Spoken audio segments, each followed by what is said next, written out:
तो पता है ना चुनाव कब है? हाँ, 23 तारीख को। ठीक से पता है? हाँ, तो नहीं कौन छाप में वोट देवे तो बताओ तो? कमल फूल छाप। और अगर उम्मीदवार के लगो गंगोत्री कुजूर। तो नहीं देख ले गंगोत्री कुजूर के कते आदमी देख ले, हाथ उठाइए तो। अरे तो नहीं सब देखा ले तो ना देख, बहुत बढ़िया। तो हम लोग वही वास्ते हम आए थे कि 23 तारीख को वोट होना है और 23 तारीख को आप सब लोग एक एक वोट कमल फूल छाप में देना है और यहाँ से भारतीय जनता पार्टी के उम्मीदवार गंगोत्री कुजूर जी को भारी मतों से विजय बनाना है।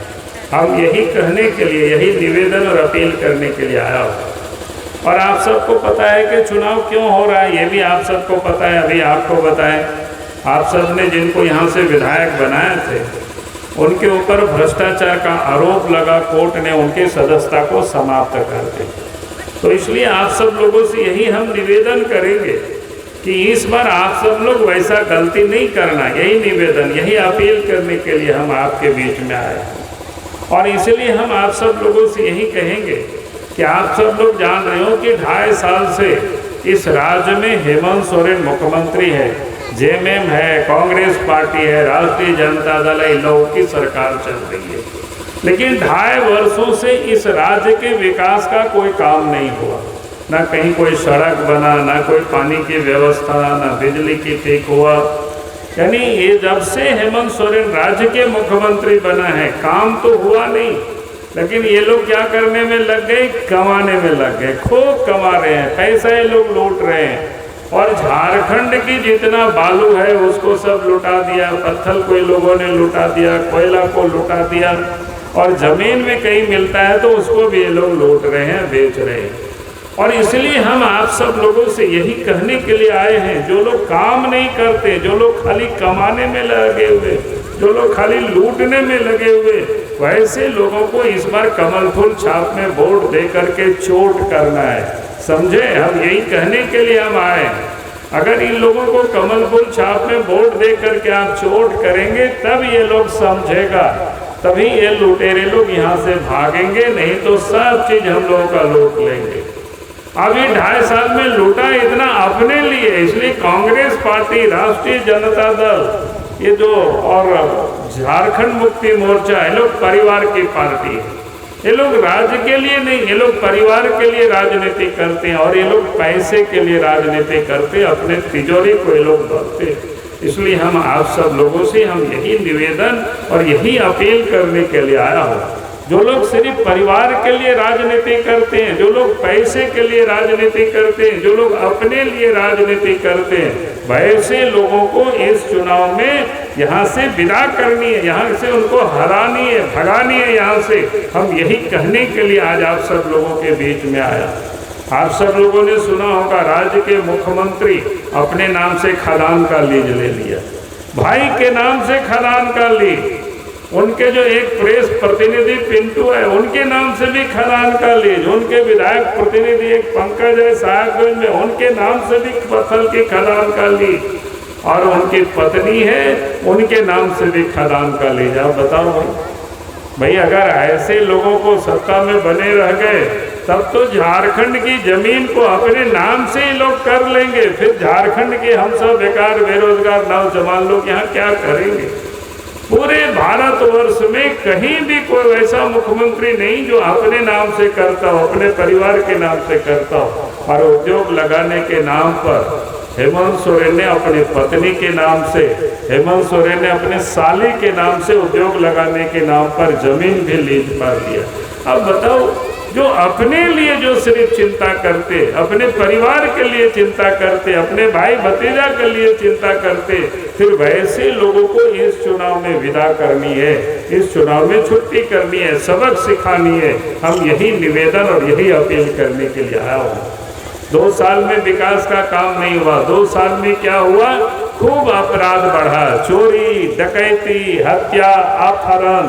बहुत बेटियां भी यहाँ सुरक्षित नहीं है, क्योंकि जिस राज्य की पुलिस का काम था अपराधियों को पकड़ना, चोर डकैत को जेल में डालना, उनको सजा दिलाना, लेकिन वो लोग क्या कर रहे हैं, वो लोग पैसे की उगाही कर रहे हैं, गरीबों से पैसे की उगाही कर रहे हैं। आज अगर आप प्रधानमंत्री आवास बनाने के लिए, अपना घर बनाने के लिए अब नदी नाला से बालू लाएंगे तो पुलिस वाले पकड़ करके ट्रैक्टर थाना में रख देते हैं, आपके ऊपर केस कर देंगे, आप पैसा देंगे तभी छोड़ेगा। होता है कि नहीं होता है, बताइए तो, आप बताइए।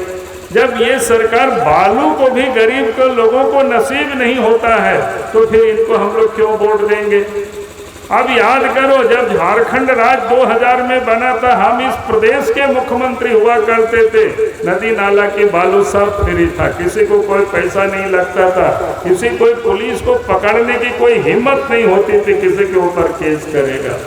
यहाँ तक कि अपना घर भी लोग बनाता था, ससुराल भी लोग ले जाते थे बालू ट्रैक्टर में, कोई पकड़ने वाला नहीं था। लेकिन आज तो अपना घर भी आप नहीं बना सकते, ये हाल है कि नहीं है। इसलिए कह रहे भ्रष्टाचार कैसे है। आप सरकारी ऑफिस में जाइए, बिना पैसा से कोई काम नहीं होता है। कहीं भी आप जाएंगे, छोटा काम बड़ा काम, अंचल में जाइए, ब्लॉक में जाइए, थाना में जाइए, जिला में जाइए, सब जगह पैसा लगता है। आप बताओ, भ्रष्टाचार भी ये सरकार नहीं समाप्त कर पा रही है। क्यों समाप्त करेगी, खुद ही ये लोग भ्रष्टाचार में डूबे हुए। आपने देखा भ्रष्टाचार के कारण सदस्यता समाप्त हुई। कुछ दिन पहले रांची में एक सचिव के घर पर ईडी वालों ने छापा मारा, करोड़ों करोड़ों टका मिल गया। और उसके बाद तकलीफ किसको होने लगा, हेमंत सोरेन को होने लगा, तकलीफ कांग्रेस को होने लगा, और सड़क पर आंदोलन कर रहे हैं, धमकी दे रहे हैं। बताओ कि इस राज्य की जब पैसे को, जनता की गाढ़ी कमाई का ये लोग चोरी कर रहे हैं, अगर उसको पकड़ा जाता है, उसकी जांच की मांग होती है, तो दिल्ली से करोड़ों करोड़ टका लगा करके वकील को लाते और कहते हैं जांच नहीं हो। अब बताओ भाई, आप चोरी किया है तो जांच होगा कि नहीं, पकड़ेगा कि नहीं। लेकिन ये लोग अपने को बचने के लिए कितना कोशिश करते। इसलिए हमने कहा कि ये लोग भ्रष्टाचार नहीं समाप्त कर सकता है, और भ्रष्टाचार नहीं समाप्त होगा तो गांव के गरीब को, किसान को, मजदूर को, माँ बहनों को कभी भी न्याय नहीं मिल सकता है। और इसीलिए हमने कहा कि इस सरकार को भगानी है, उसकी तैयारी यही मांडर के विधानसभा के उपचुनाव से करनी, तभी झारखंड के लोगों को न्याय मिलेगा, तभी झारखंड में भ्रष्टाचार समाप्त होगी। और इसलिए हमने कहा कि अपराध नहीं रुक रहे। आप देखें, अब इस राज्य में जब से हेमंत सोरेन की सरकार बनी है, तब से झारखंड के अंदर में भी पाकिस्तान की जिंदाबाद की नारे लगते हैं। पंचायत चुनाव के समय कई जगह नारे लगे, कोई अपराधी को पकड़ते नहीं है। कल तो रांची के हवाई अड्डा में पाकिस्तान जिंदाबाद, और अभी तक उस अपराधियों को नहीं पकड़ रही है पुलिस सरकार। तो आप बताइए, अगर भारतवर्ष में भी कोई पाकिस्तान की जिंदाबाद करेगा और जो सरकार उनको संरक्षण देगी, वैसी सरकार को हम लोग बर्दाश्त करेंगे क्या? बताओ तो तुम लोग क्या कहते हो? छोड़ देना है जो पाकिस्तान जिंदाबाद करे? हाँ, क्या छोड़ना, छोड़ देना है क्या? पकड़ना है ना? तो ये सरकार नहीं पकड़ेगी, इस सरकार को तो हटानी पड़ेगी, तभी इस राज्य में पाकिस्तान की जिंदाबाद। इतना हिम्मत कैसे कोई करेगा कि भारत की धरती में कोई पाकिस्तान की जिंदाबाद करे? और इसलिए हमने कहा कि आज इस राज्य को हमें बचाना है। तो ये लोग विकास भी नहीं कर रहे। आप जो आज विकास का काम देख रहे हैं, गांव तक सड़क, बिजली सब देख रहे हो, कब हुआ? जब इस राज्य में भारतीय जनता पार्टी की सरकार थी। झारखंड राज्य के लिए भी यहाँ के लोग तो बहुत दिनों से हम लोग लड़ रहे थे। कांग्रेस पार्टी की सरकार होती थी, झारखंड पार्टी के, झारखंड के नेता जो आंदोलन कर रहे थे, कांग्रेस पार्टी के साथ ये लोग खाते भी थे और खेलते भी थे, लेकिन राज नहीं बनाया। कांग्रेस ने कभी भी झारखंडियों की भावना का कहीं सम्मान नहीं किया।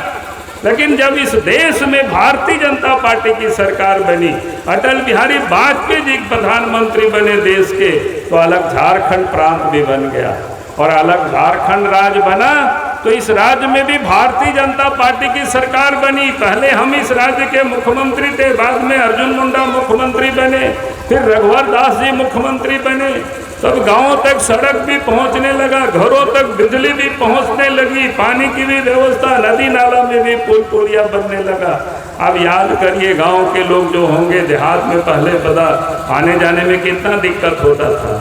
नदी नाला में पुल पुलिया नहीं था, गांव के लोग बिजली नहीं देखे थे, हम लोग मेला जाते थे, बाजार जाते थे, शादी ब्याह में ससुराल जाते थे बहू को लाने, तो कैसा होता था, पैदल जाना पड़ता था कि नहीं? सब बूढ़े बुजुर्ग को सबको याद होगा, पैदल जाना पड़ता था, दिक्कतें होती थी। लेकिन जब बीजेपी की सरकार बनी तो गांवों तक सड़कें बनी।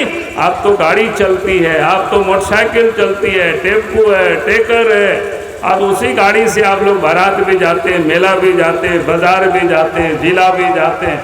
बताओ ये सुविधा कैसे हुआ कि भारतीय जनता पार्टी इस देश की गांव की चिंता करती है, गरीबों की चिंता करती है, गांव का विकास कैसे हो, गरीबों का विकास कैसे हो, इसकी चिंता करती है। लेकिन आज जो कांग्रेस और जेएमएम राजद है, ये लोग गरीब और गांव की चिंता नहीं करते, खाली अपने परिवार की चिंता करते। यही बताने के लिए हम आज आपके बीच में आया हूँ। आज इस देश में नरेंद्र मोदी जी देश के प्रधानमंत्री है। अब देखिए, जब कोरोना का काल आया तो लगता था कि अफरा तफरी मच गया था, लगता था कि बीमार सब मर जाएंगे, दवा मिलेगा कि नहीं मिलेगा, लोगों को खाने को अनाज मिलेगा कि नहीं मिलेगा।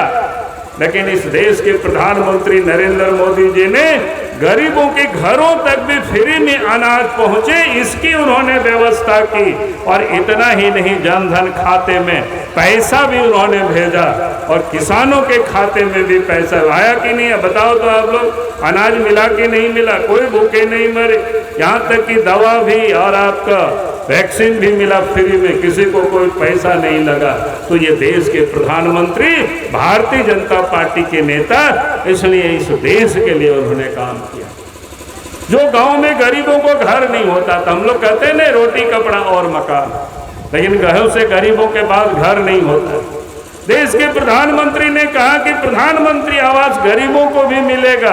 पहले तो इंदिरा आवास छोटा छोटा मिलता था, अब देश के प्रधानमंत्री नरेंद्र मोदी ने कहा कि रहने लायक 2 कमरा भी हो, किचन भी हो, बाथरूम भी हो, शौचालय भी हो। और इतना ही नहीं, पहले गांव के लोगों ने गैस चूल्हा, गैस भी नहीं देखा था, लगता था कि शहर वाले ही उसमें चाय पकाएंगे, वही लोग खाना बनाएंगे। लेकिन देश के प्रधानमंत्री नरेंद्र मोदी जी ने गांव के गरीबों के घरों तक पहुंचा दिया। तो ये देश के प्रधानमंत्री का काम है। और इसलिए मैंने आप सब लोगों से कहा, और जो गरीब बीमार होते हैं उनके इलाज के लिए आयुष्मान भारत योजना के तहत गोल्डन कार्ड बना करके गरीब अपना इलाज अच्छे अस्पतालों में 5 लाख रुपया तक के वो भी करा सकते हैं। तो ये काम अगर किसी ने किया तो देश के प्रधानमंत्री नरेंद्र मोदी जी ने किया। और इसीलिए मैं आप सब लोगों से यही कहने के लिए आया हूँ, जो पार्टी इस देश के गरीबों की चिंता करती है, किसानों की चिंता करती है, गांवों के विकास के लिए काम करती है, उस पार्टी का नाम है भारतीय जनता पार्टी। और उसी पार्टी के उम्मीदवार है यहाँ से श्रीमती गंगोत्री कुजूर जी। और इसीलिए हम आप सब लोगों से यही कहने के लिए मैं आया था कि आप लोग याद रखना 23 तारीख को, अब 23 तारीख को याद रखिएगा, बरसात का भी मौसम है, गर्मी का, धूप का भी मौसम है। धूप भी हो सकता है, बारिश भी हो सकता है, लेकिन धूप हो या गरीब बरसात हो, हम सब लोगों को वोट जरूर डालना है। हम यही कहने के लिए हम आए हैं।